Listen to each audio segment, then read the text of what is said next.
Real Madrid হারে তো বার্সেলোনাও point হারায়। লা লিগা তুমি কার, রিয়াল না বার্সার? মেয়ের অপেক্ষায় থাকে না পিএসজি, আসল তারা এখন গোটা দলই। বায়ার্ন ইন্টার ছাপিয়ে রমডজারের বিদায়, একই সুর কেভিন ডি ব্রুইনা, ম্যাট সোমেলসের। শনি রবির ফুটবল শেষ, মঙ্গল বুধবারে আছে চ্যাম্পিয়ন্স লিগও। দুটোর মাঝখানে চলুন আমরা একটা সমন্বয় খুঁজি সোমবারের পাঁচ মিশালিতে, যা আপনি দেখেছেন, যা হয়তো মিস করে গেছেন, সবকিছুই 5 পয়েন্টে। নাম্বার 1, লা লিগায় ঈদ সিনড্রোম। সেটা লা লিগায় না বলে বরং রিয়াল মাদ্রিদ বার্সেলোনার ঈদ সিনড্রোম বলা বোধহয় চলে। ঈদের ছুটি কাটিয়ে আপনি যখন কাজে ফিরেছেন, অথবা স্কুলে ফিরেছেন, অথবা কলেজে, অথবা ইউনিভার্সিটিতে ফিরেছেন, তখন একটু ম্যাচ করারই কথা আপনার, এবং সম্ভবত যেতেও খুব একটা ইচ্ছে হচ্ছিল না। এই সপ্তাহে লা লিগায় আপনি যদি রিয়াল মাদ্রিদ আর বার্সেলোনার খেলা দেখে থাকেন, তাহলে আপনি বুঝবেন যে ঈদের ছুটির সিনড্রোমটা সম্ভবত এই দুই দলের গায়েও খুব ভালো মতো লেগেছিল। ভ্যালেন্সিয়ার কাছে 2-1 গোলে সান্তিয়াগো বার্নাবিউতে রিয়াল মাদ্রিদ হেরে লা লিগার পয়েন্ট টেবিলটাকে একটু হলেও বোধহয় এক পেশে বানিয়ে ফেলেছে। বার্সেলোনা জানতো যে তারা যদি ম্যাচটা জিতে যায় রিয়াল বেটিসের সঙ্গে, তাহলে তারা 6 পয়েন্টের লিডে চলে যাবে, কিন্তু তারাও সেই সুযোগ কাজে লাগাতে পারলো কই? কারণ এখন যখন তারা বেটিসের সঙ্গে ড্র করলো, এরপরে তো সেই পয়েন্টের গ্যাপটা কমে 4-এ দাঁড়ালো। রিয়াল মাদ্রিদের ম্যাচটাকে আপনি যদি একটু অ্যানালিসিস করতে চান, তাহলে বোধহয় এইভাবে বলতে পারেন, রিয়াল মাদ্রিদ চাইলে ম্যাচটা জিততে পারতো, কিন্তু ভ্যালেন্সিয়া, যারা এই সিজনে একটা আওয়ে ম্যাচ জিতে নাই, তারা গিয়ে সান্তিয়াগো বার্নাবিউতে, যেখানে তারা 17 বছর ধরে লা লিগার কোনো ম্যাচ জিতে নাই, সেখানে রিয়াল মাদ্রিদকে হারিয়ে রিয়াল মাদ্রিদের সম্ভবত একটা অ্যালার্মও বাজিয়ে দিয়েছে। আর বার্সেলোনা, তারা হয়তো জিততে পারে নাই, কিন্তু বেটিসের সঙ্গে তারা যেভাবে খেলেছে, সেটা হান্সি ফ্লিককে অন্ততপক্ষে সন্তুষ্ট করছে, এবং এই কারণে হান্সি ফ্লিক মনে করেন এখনো তার দল ফেভারিট। তিনি বলছেন ওই ড্রয়ের পরে একটা ম্যাচ কমলো আর একটা পয়েন্ট বাড়লো, দল সবটুকুই নিংড়ে দিয়েছে, আর একটা গোলের জন্য সব রকম চেষ্টা করেছে, কিন্তু হলো না। তো আমাদের দুর্ভাগ্য। এখন কথা হচ্ছে, বুঝতেই পারছেন যে 1 পয়েন্ট নিয়ে খুব একটা আক্ষেপ হান্সি ফ্লিকের দলের নাই। তার কারণও অবশ্য আছে, কারণ হান্সি ফ্লিকের দল ইন্টারন্যাশনাল ব্রেকের পরে একটানা যেভাবে ম্যাচ খেলছে, তাতে এই ড্রটা তাদের খুব একটা ভাবনায় ফেলার কথা নয়। বরং ওই যে কিছু কিছু জায়গায় যে একটু মনে হলো মরচে পড়া বার্সেলোনা, রাফিনিয়াকে রেস্ট দেওয়া হলো, ফেরান তোরেস সেখানে স্টার্ট করলেন, রাফিনিয়া পরে নামলেন, এবং এই সব কিছু মিলিয়ে একটা পয়েন্ট অত বেশি খারাপ দেখা যাচ্ছে না। এবং বার্সেলোনাই এখন লা লিগার ফেভারিট। রিয়াল মাদ্রিদকে যদি এখান থেকে লা লিগা জিততে হয়, তাহলে বার্সেলোনাকে বরং অনেক বেশি খারাপ করতে হবে।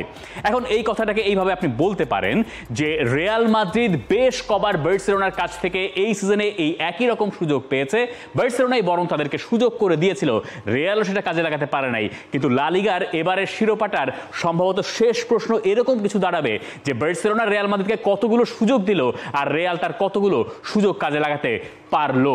এই সপ্তাহে আপনি যদি এই 8 ম্যাচ লা লিগায় বাকি থাকতে অপটার সুপার কম্পিউটারকে বিশ্বাস করেন, তাহলে আপনি জানেন লা লিগা টাইটেল রেসে আসলেই বার্সেলোনা ফেভারিট।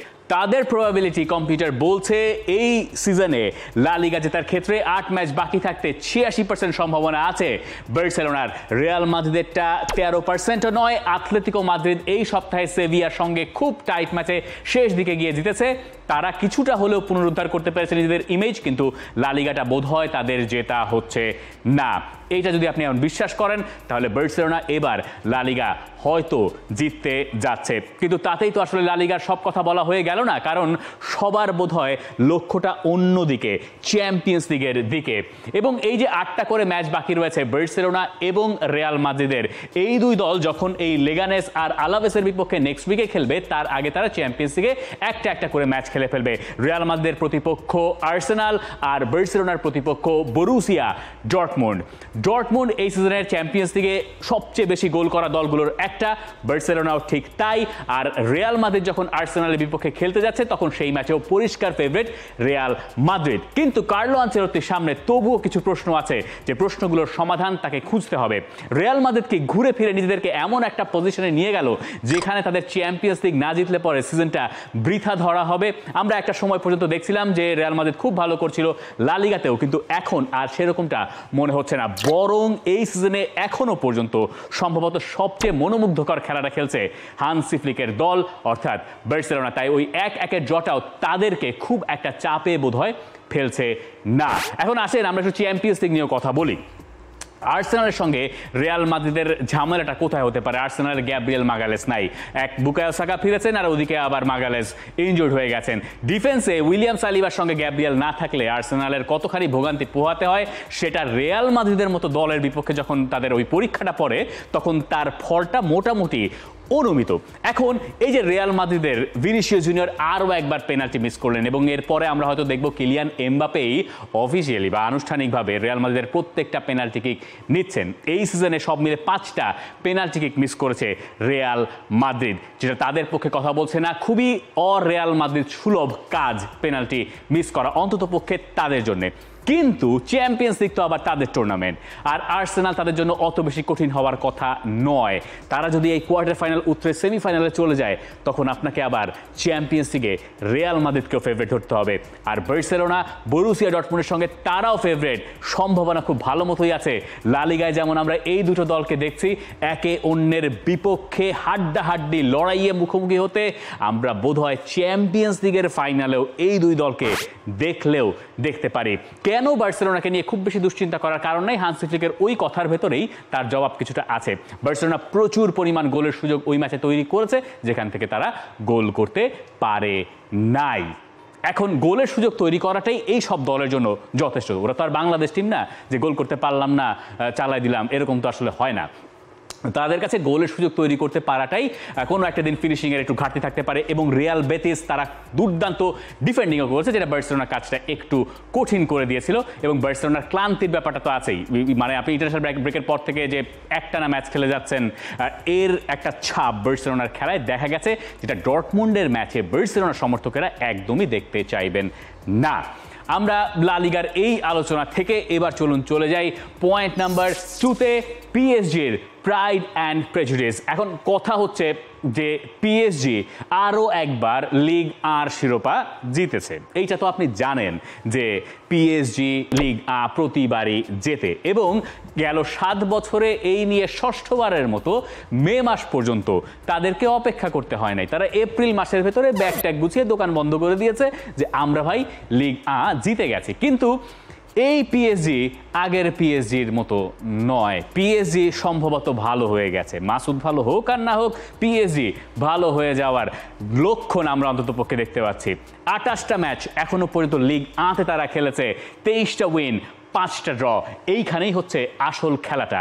পিএসজি এই সিজনটা অপরাজিত থেকে শেষ করতে পারবে কিনা প্রশ্ন এখন সেটাই, এবং সেটা যদি লুই এনরিকের দল করতে পারে তাহলে পিএসজি, যে পিএসজিকে এতদিন ধরে লোকে দেখতে চাইতেন, সেই পিএসজির দেখা সম্ভবত মিলবে। এবং লিগ আতে তাদের এই 6টা ম্যাচ বাকি, যেগুলোকে আপনার আপাত দৃষ্টিতে খুব বেশি কঠিন মনে হওয়ার কথা নয়, কিন্তু তাদের মূল লক্ষ্যটা আসলে কি? নিশ্চয়ই চ্যাম্পিয়ন্স লিগ, তাই না? আমরা সেটা নিয়ে কথা বলবো। অ্যাস্টন ভিলার সঙ্গে তাদের ম্যাচ হয়েছে, কিন্তু আসলে কথা বলার জায়গা হচ্ছে পিএসজির এই যে রূপটা পাল্টে গেল। নেইমার মেসিরা তো আগে গেছেন, কিলিয়ান এমবাপে এইবার গেছেন, এবং এরপরে পিএসজি এখন স্বপ্ন দেখছে প্রথমবারের মতো নিজেদের ইতিহাসে একটা সিজন কাটানো যেখানে তারা কোনো ম্যাচ হারে নাই, মানে ঘরোয়া সিজন কাটানো আর কি, ইনভিনসিবল যেটা বলে। আর্সেনাল করেছিল, গেলবার বায়ার লেভারকুসেন করেছিল, পিএসজি ওই কাজটা করতে পারবে কিনা? এবং পিএসজির কাতারের মালিক নাসের এল খেলাইফি, যাকে অনেক বেশি সমালোচনা এই পুরো 10 বছর 12 বছর সময় জুড়ে শুনতে হয়েছে যে আপনি নাম করা ফুটবলার দলে আনছেন, কিন্তু সেই পিএসজি আমরা কেন দেখতে পাচ্ছি না? অবশেষে বোধহয় তার কিছুটা গতি ফিরেছে এবং তার মতি বদল হয়েছে। তিনি এইবার বলছেন যে তার দলে কোনো স্পেসিফিক তারকার আর দরকার নাই, বরং এই গোটা দলটাই তার জন্য তারকা, এবং সেই তারাই এখন সবচেয়ে বেশি শাইন করছে। বিশ্বজুড়ে যারা ফুটবল দেখে তারা সবাই এই নতুন পিএসজির উন্নতিতে প্রশংসা করছে। আমাদের দর্শন সবাইকে সঙ্গে নিয়ে এখানে তারকা আসলে গোটা দলটাই, এই তারাটাই সবচেয়ে উজ্জ্বল। এখন কোন তারাটা সবচেয়ে বেশি উজ্জ্বল এটা নিয়ে অনেক কথা বলতে পারেন। উসমান দেমবেলে থেকে শুরু করে দুয়ে আপনি কাভারাজকেলিয়ার নাম নিতে পারেন। পিএসজির গোটা স্কোয়াড, মিডফিল্ড স্পেশালি সেই রুইস থেকে একেবারে জাইর এমিরি, ভিতিনিয়া, সবাই দুর্দান্ত ফর্মে এই সিজন অন্তত অন্ততপক্ষে আছেন, কিন্তু এই ক্রেডিটটা আপনাকে দিতে হবে লুই এনরিকেকে। যেই এনরিকে এই পিএসজির কোচ হয়ে আসার পরে প্রবল সমালোচনার মুখোমুখি হয়েছিলেন। এই পিএসজি চ্যাম্পিয়ন্স লিগে লিভারপুলকে বিদায় করে দিয়ে এসছে, এটা নিশ্চয়ই আপনার ভুলে যাওয়ার কথা নয়। এবং এই এনরিকেই এখন পিএসজির সবচেয়ে বড় তারকা বনে গেছেন। তিনি গতবারও এই কথা বলেছিলেন যে কিলিয়ান এমবাপ্পেকে ছাড়া তার সমস্যা হবে না। এই সিজনে তিনি এই কথা ইনিয়ে বিনিয়ে বলার চেষ্টা করেছেন যে তার দলে কোনো সমস্যা নাই। এই ভদ্রলোককে নানা রকম সমস্যার ভেতর দিয়ে যেতে হয়েছে।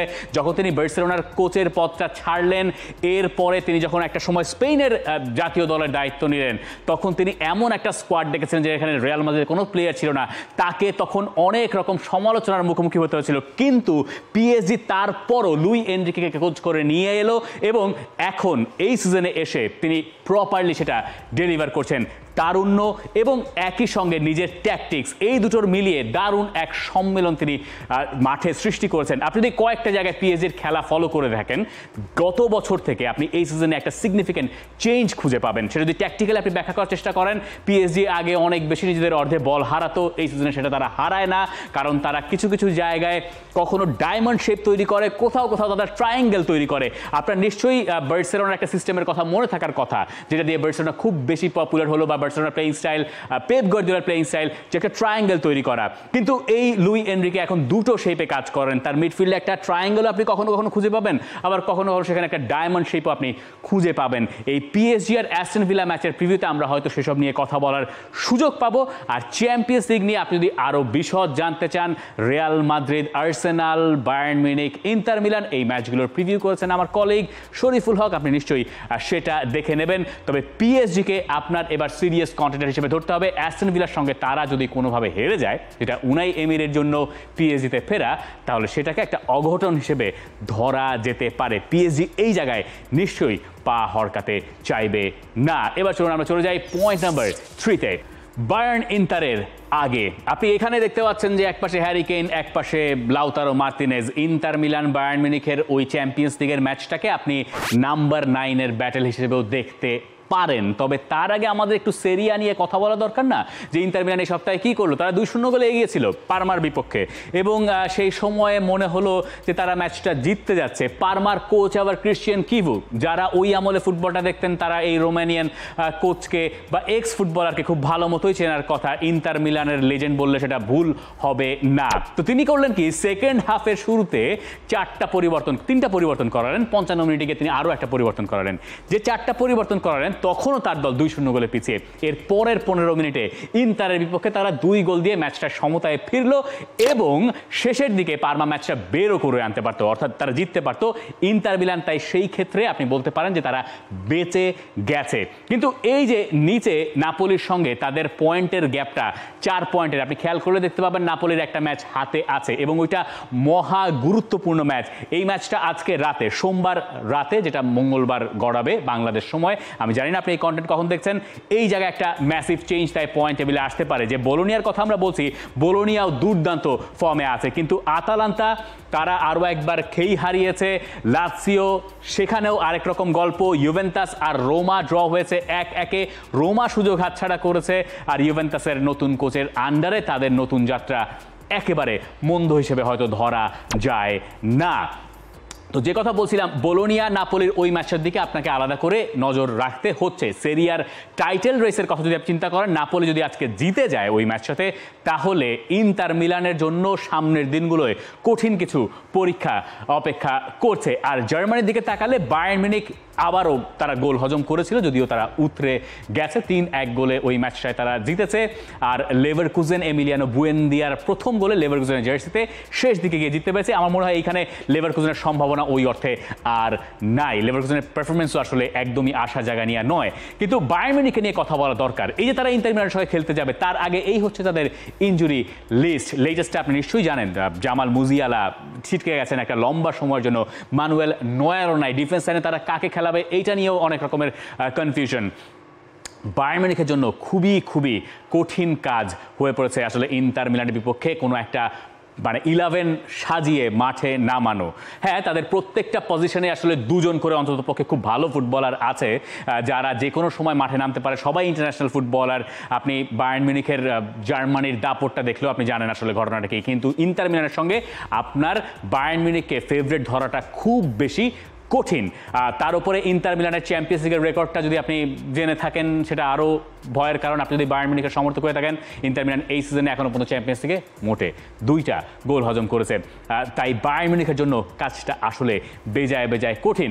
আমরা একটু পয়েন্ট নাম্বার 4-এ চলে যাই এবং জার্মানিতে আমরা থাকবো। বিদায় সুর এই যে সিজনের শেষ দিকে এসে এপ্রিল মাসে এসে বেজে গেছে। এক সপ্তাহের ব্যবধানে আপনি দেখলেন থমাস মুলার তিনি বায়ার্ন মিউনিখ ছাড়ছেন, Kevin De Bruyne Manchester City ছাড়ছেন, ম্যাটস হামার্স অবসর নিচ্ছেন ফুটবল থেকে। শুরুটা আমরা করি বায়ার্ন মিউনিখ লেজেন্ড থমাস মুলারকে দিয়ে। মুলার বায়ার্ন মিউনিখ ছাড়বেন। বায়ার্ন মিউনিখে তার নারী পোতা। আপনি যদি হিসাব করেন যে 25 বছর, তাহলেও সেটাকে আপনি মানে 25 বছরই আপনি ধরতে পারেন যে একটা ছেলে যে ফুটবলার হওয়ার স্বপ্ন নিয়ে একটা একাডেমিতে গেছে, সে ওই লেভেলের ফুটবলার তো হয়েছে। সে ওয়ার্ল্ড কাপ জিতেছে, সে ট্রেবল জিতেছে 2 বার। এবং বায়ার্ন মিউনিখের আপনি যদি গত 20 বছরের সোল চিন্তা করেন যে আত্মা, তাহলে সেই আত্মার নাম বোধহয় থমাস মুলার। এবং যখন জানা গেল যে কন্ট্রাক্টটা রিনিউ হচ্ছে না বায়ার্ন মিউনিখের সঙ্গে তার, তখন বাজারে যা হয় অনেক রকমের গুজব, অনেক রকমের গল্প তখন জমতে শুরু করলো। এবং এই মুলার ইন্টার মিলানের ম্যাচের আগে সবাইকে এক করার জন্য নিজে এবার এগিয়ে এসেছেন। তিনি বলছেন যা বলা হচ্ছে তার কোনোটাই সত্যি নয়। গত 17 বছর যে ভালোবাসা আপনারা আমাকে দিয়েছেন এবং বিশেষ করে গেল কয়েকদিনের সেজন্য সবাইকে ধন্যবাদ। এখন আমাদের জন্য গুরুত্বপূর্ণ হচ্ছে কালকের ইন্টারের বিপক্ষে ম্যাচটা। এই ম্যাচটা জিততে পারলে ঘরের মাঠে ফাইনাল খেলার দুয়ার খুলবে, সেটাই এখন আসল। গেল কয়েকদিনে অনেক কথা বলা হয়েছে, ক্লাব আর আমার পক্ষ থেকেও বিবৃতি দেওয়া হয়েছে। এখানে কোনো নেগেটিভিটি নাই, সব কিছু নিয়ে তো একমত হওয়া যায় না, তবুও একসঙ্গে একই স্রোতে এক লক্ষ্যে পৌঁছানো সম্ভব। এই যে শেষের লাইনটা, এই লাইনটা বাংলাদেশের জন্য সম্ভবত শিক্ষণীয়। আপনার মতের অমিল থাকতে পারে, কিন্তু আপনি একসঙ্গে একই স্রোতে এক লক্ষ্যে পৌঁছাতে পারেন। একেবারে এই কথাগুলোই তিনি তার ইনস্টাগ্রামে বলেছেন যে একই স্রোতে একই লক্ষ্যে। ভদ্রলোক তো কিছু কিছু দিক থেকে আসলে দার্শনিকও বটে। আপনি তার মানে ব্যাপারটা চিন্তা করে দেখেন, থমাস মুলার মানে বায়ার্ন মিউনিখ, থমাস মুলার মানে অনেক দিন ধরে জার্মানিও বোধহয় ছিল। এই মুলারের কাজটা আসলে কি? তার পজিশনকে আপনি ঠিক করতে পারবেন? আপনি তো পজিশন তার ঠিক করতে পারবেন। তার কি রাইট উইঙ্গার, নাকি সেন্টার মিডফিল্ডার, তিনি কি নাম্বার 9, তিনি কি ফলস 9, তিনি কি লেফট সাইডে খেলেন, তিনি আসলে কি, তিনি কোথায় খেলেন? তিনি মূলত আসলে রম ডয়টার।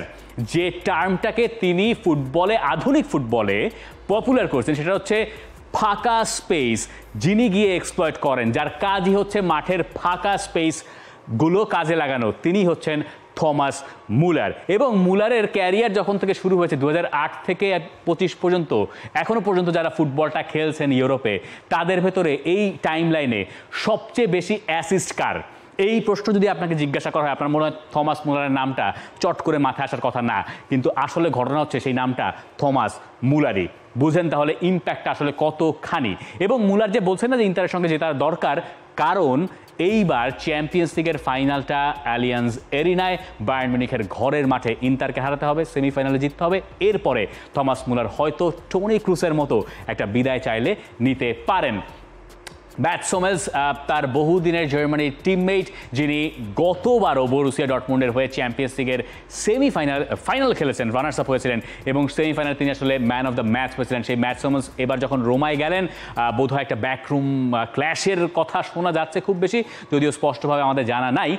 ম্যাটস হামার্স তিনি ফুটবলকে বিদায় বলছেন, এইটাও এই সপ্তাহের খবর। আর প্রিমিয়ার লিগ থেকে শেষ হয়ে যাচ্ছে কেভিন ডি ব্রুয়না যুগ, যে যুগটা শুরু হয়েছিল চেলসিতে, যখন লোকে মনে করেছিল একে দিয়ে আর যাই হোক প্রিমিয়ার লিগে কাজ হবে না। গেলেন ভোলসবার্গে, যেখানে যাওয়ার পরে মনে হলো যে যাকে নিয়ে এত পটেনশিয়াল, যাকে নিয়ে এত স্বপ্ন দেখা হয়েছে, সেটা বোধহয় শুধুই একটা মানে মিডিয়া ভাইব। কিন্তু আসলে কি তাই? পরে যখন তাকে ম্যানচেস্টার সিটি সাইন করালো, তিনি যখন ম্যানচেস্টার সিটি ছাড়ছেন, তখন তার এই হচ্ছে শিরোপার অবস্থা। প্রিমিয়ার লিগ টাইটেলে জিতেছেন ভদ্রলোক 6টা, এফএ কাপ তার 2টা, লিগ কাপ আছে, আর ওই ট্রেবল উইনিং বিখ্যাত ঐতিহাসিক সিজনে তার তো সব কিছু জেতাই আছে। ডি ব্রুইনা ম্যানচেস্টার সিটি ছাড়বেন এটা বোধহয় অনেকদিন ধরেই অনেকে আঁচ করতে পারছিলেন।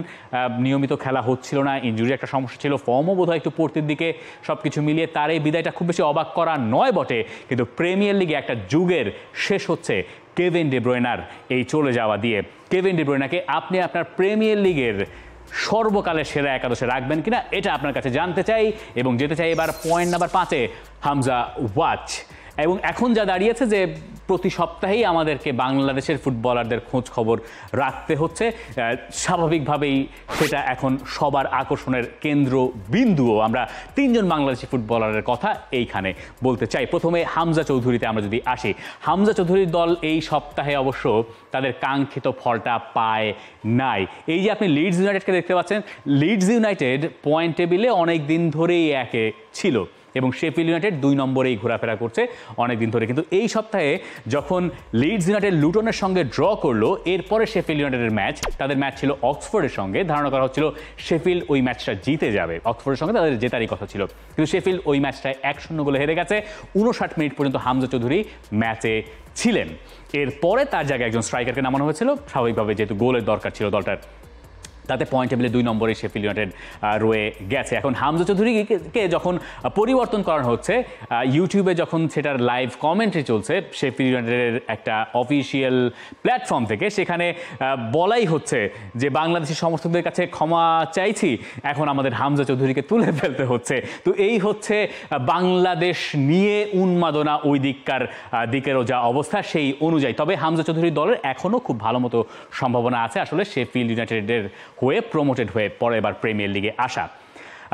যারা হামজা চৌধুরী টি স্পোর্টসকে দেওয়া ইন্টারভিউটা দেখেছেন তারা হয়তো জানেন যে হামজা চৌধুরী ওখানে স্পষ্ট করে, আমরাই জানতে চেয়েছিলাম যে হামজা ওই কাজটা করবেন কিনা, হামজা তখন জানিয়েছেন যে যদি এবার শেফিল্ড চ্যাম্পিয়ন হয় এই লিগে, তাহলে তিনি প্যালেস্টাইন এবং বাংলাদেশ দুটো পতাকা নিয়ে শিরোপা উদযাপন করতে চান। আপনারা নিশ্চয়ই এতদিনে জানেন যে হামজা চৌধুরী এইসব ব্যাপারে দারুণ ভোকাল। ইনফ্যাক্ট তিনি যখন বাংলাদেশে ছিলেন, যখন তাকে ঘিরে এত বেশি উন্মাদনা, সেই সময়ও তিনি প্যালেস্টাইন এবং আরও স্পেসিফিক্যালি গাজার কথা ভোলেন নাই। তিনি বরাবরই তার ইনস্টাগ্রাম বা সোশ্যাল হ্যান্ডেলসে এই পোস্টগুলো দিয়ে গেছেন, যেটা কখনো কখনো তার বিরুদ্ধেও অনেক সময় গেছে। আসুন একটা ঘটনা আপনাদেরকে মনে করিয়ে দিই। 2023-এ চলুন আমরা একটু ফিরে যাই। হামজা চৌধুরী তার সোশ্যাল মিডিয়াতে একটা পোস্ট শেয়ার করেছিলেন, যেখানে তিনি বলেছিলেন from river to the sea Palestine will be free, এবং যেটা নিয়ে পরে তাকে আসলে ক্ষমা প্রকাশ করতে হয়েছিল, ওই পোস্ট ডিলিট করতে হয়েছিল, এবং ইংলিশ মিডিয়া তাকে মোটামুটি কাঠ গড়ায়, শুধুমাত্র মিডিয়া নয়, ইংল্যান্ডের অনেক সমর্থক তাকে মোটামুটি কাঠ গড়ায় দাঁড় করিয়েছিল। এবং এটা নিয়েও আমরা ওই ইন্টারভিউতে তার কাছে জানতে চেয়েছিলাম যে এইটা তার আরেকটা রিজন কিনা যে তিনি বাংলাদেশের হয়ে খেলতে চান। কারণ আপনি যে ধারণা ভেতরে পোষণ করেন সেটা যদি আশপাশ থেকে অ্যাপ্রিসিয়েটেড না হয়, তাহলে আমরা সেখানে আসলে কতদিন সাস্টেইন করতে পারি, কতখানি সাস্টেইন করতে পারি। হামজা চৌধুরী তখন বলেছেন এটাও একটা অন্যতম কারণ যে আমি আসলে আমার লাইক মাইন্ডেড পিপলের সঙ্গেই থাকতে চাই। বাংলাদেশিদের আর যত ব্যাপারেই ঐক্য থাকুক আর না থাকুক, এই ঘটনায় সম্ভবত বাংলাদেশের যদি 18 কোটি হোক, 20 কোটি হোক, যত যাই হোক, আমার মনে হয় সবাই একমত যে ফিলিস্তিনে এখন যে গণহত্যা চলছে তার বিচার হওয়া প্রয়োজন, সেটা থামা প্রয়োজন। সবাই বোধহয় এই ব্যাপারে অনেক বেশি সরব, এবং আমরা এই জায়গাতে আরও একবার হামজা চৌধুরীর প্রতি শ্রদ্ধাশীল হতে চাই। আজকের এই দিনে হামজা চৌধুরীও আমাদেরকে শিখিয়েছেন কি করে আসলে সব কিছুর বিপরীতে গিয়েও নিজের প্রতিবাদটা জানানো যায়। যাই হোক, আমরা হামজা চৌধুরীর এই অংশ থেকে এবার চলুন বাকি দুজনের দিকে যাই। সামিদ সোমকে নিয়ে অনেক বেশি কথা হচ্ছে, তিনি জাতীয় দলে, বাংলাদেশ জাতীয় দলে খেলবেন কি খেলবেন না, এই প্রশ্নটা অনেকদিন ধরে চাউর আছে। তিনি আসলে হামজা চৌধুরীকে দেখে অনেক বেশি অনুপ্রাণিত হয়েছেন এবং তিনি সম্ভবত বাংলাদেশ জাতীয় দলে খেলার সিদ্ধান্ত নিতে যাচ্ছেন খুব শীঘ্রই। কিন্তু কথা হচ্ছে যে তিনি এই জুনের উইন্ডোটা ধরতে পারবেন কিনা। জুনের এই উইন্ডোটা বাংলাদেশের জন্য ধরাটা খুব বেশি প্রয়োজন, কারণ তার মতো একজন মিডফিল্ডার যদি বাংলাদেশ পেয়ে যায়, সেটা মিডফিল্ডে হামজা চৌধুরীকেও যেমন অনেক বেশি সমর্থন যোগাবে, বাংলাদেশ জাতীয় দলের জন্য সেটা তো আসলে একটা বড় ধরনের পরিবর্তন বয়ে আনার কথা। তার এইবার কানাডিয়ান প্রিমিয়ার লিগে নতুন সিজন শুরু হয়েছে, যেখানে তিনি ফার্স্ট হাফে মাঠে নেমেছেন, মানে শুরু থেকেই, পরে তাকে অবশ্য বদলি করা হয়েছে। আবার ফাহমিদুলের কথাটাও বলতে হয়, যিনি আনফর্চুনেটলি মার্চ মাসে খেলতে পারেন নাই নানা ঘটনার কারণে, এবং এরপরে বোধহয় হাভিয়ার কাবরেরা খুব ভালো মতোই বুঝেছেন যে ফাহমিদুলকে দলে নেওয়া প্রয়োজন। তিনি সেটা মার্চেও নিতে পারতেন, কেন নেন নাই সেটা এক বড় রহস্য। জুনের এই যে ম্যাচ রয়েছে, যেখানে সামিদ সোমকে চাওয়া হচ্ছে বা বাংলাদেশ অপেক্ষা করছে, সেখানে ফাহমিদুলকেও সম্ভবত তারা পেতে চাইবে, এবং বোধহয় কিছু কিছু আক্ষেপ অনেকের থাকারই কথা যে ইন্ডিয়ার বিপক্ষে ওই ম্যাচে ফাহমিদুল মতো প্লেয়ার থাকলে হয়তো বাংলাদেশ অকুতোভয় অ্যাটাকে অন্ততপক্ষে অনেক ক্ষেত্রে যেতে পারত। কারণ এখানে এটা বলে রাখা প্রয়োজন, ফাহমিদুল ইতালিতে অর্থাৎ ওলবিয়া কালচার হয়ে যে সিস্টেমে খেলেন, বেশিরভাগ ক্ষেত্রেই তার কোচ তাকে খেলান 3-5-2 ফরমেশনে, এবং ইতালিতে এই ফরমেশনটা দারুণ বিখ্যাত। ইতালির একেবারে কোর ফরমেশন আপনি বলতে পারেন, তাতে তিনি একটা অত্যন্ত গুরুত্বপূর্ণ ইন্টিগ্রাল পার্ট। যদিও এই সপ্তাহে তার মাঠে নামা হয় নাই তার ক্লাবের হয়ে, কেন নামা হয় না সেটা অবশ্য ক্লাবের পক্ষ থেকে অফিসিয়াল কোনো স্টেটমেন্ট পাওয়া যায় নাই, তবে তাকে আমরা গোল উদযাপন করতে দেখেছি তৃতীয় গোলের পরে টিমমেটদের সঙ্গে। যাই হোক, ওই প্রসঙ্গে ফেরত আসি। তিনি যদি বাংলাদেশ জাতীয় দলে চলে আসেন এই জুনের উইন্ডোতে, বাংলাদেশের শক্তি তো বাড়ছেই, এবং বাংলাদেশের মধ্যে ট্যাকটিক্যালিও সেটা ভাবা দরকার যে তাকে লেফট ব্যাক নাকি উইং ব্যাক নাকি অ্যাটাকিং সাইডে কোন জায়গায় আসলে তাকে ডিপ্লয় করা যেতে পারে। আপাতত বাংলাদেশের ফুটবলে বেশ সুবাতাস, এবং অনেককেই বোধহয় ট্রায়ালের জন্য দেখা হচ্ছে। আমরাও চাইবো যে এই যে আমাদের পাঁচমিশালি, সেখানে নিয়মিতভাবেই যেন আমরা ইউরোপীয় লিগে যারা খেলছেন বাংলাদেশের ফুটবলার, তাদের আপডেটটাও সঙ্গে জারি রাখতে পারি। এই ছিল আমার আজকের এই সপ্তাহের পাঁচমিশালে। অনেক কিছু হয়তো মিস করে গেছি, আপনার জন্য কমেন্ট সেকশন খোলাই আছে। For more updates, subscribe to our YouTube channel and click on the bell icon. Follow us on Facebook and Instagram. Download T-Sports app to enjoy exciting games and highlights. Visit tsports.com.